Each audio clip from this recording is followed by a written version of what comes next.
Hi, Mickey Quinn here with Retail Level Up. Direction is more important than speed, especially if you're heading off a cliff. For many years, I worked in corporate America, for small independent companies to mid-size and large multi-billion-dollar companies that were publicly traded. And after working for many years in corporate America, I got to observe senior executives and their decision-making processes, and what worked and what didn't.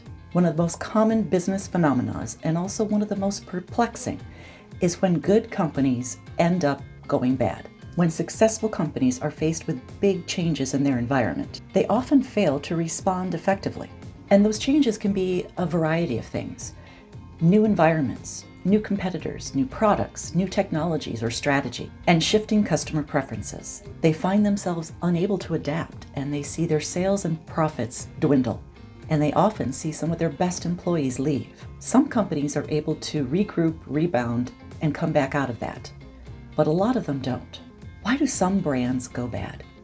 Well, in some cases, it's a lack of action, a lack of staying nimble and relevant to the marketplace. But the phenomena that I want to discuss today is the opposite of that. Today, I want to focus on a company that is starting to experience some failures because of their focus on speed rather than direction.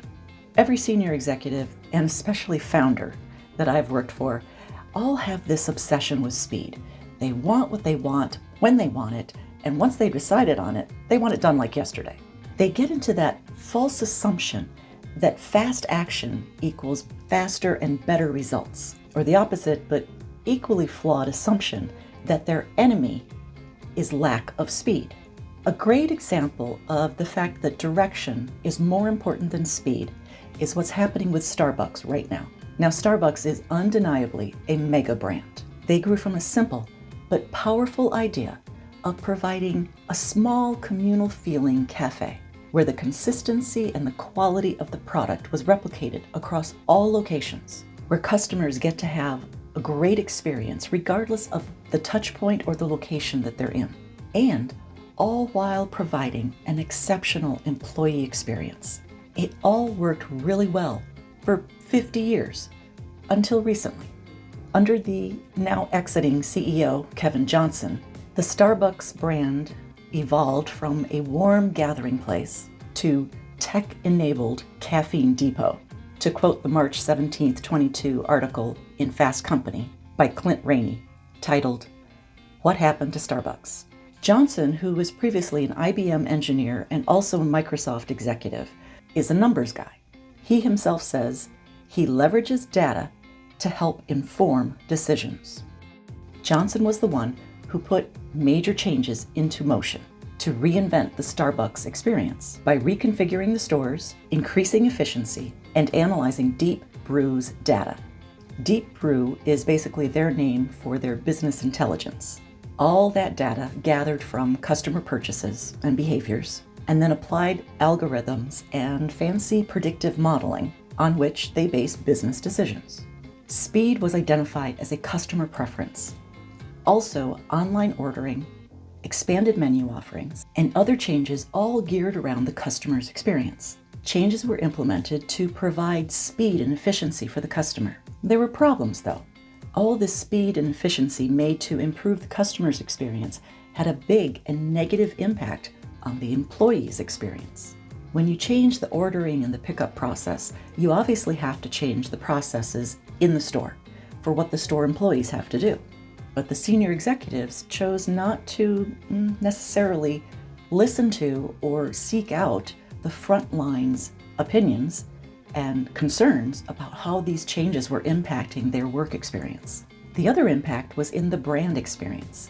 Starbucks used to be thought of the gathering place where people would go before work or meet after work, or you would go there on lunch or on breaks. It was the place where real, genuine relationships were developed between the customers and the store employees and other frequent customers.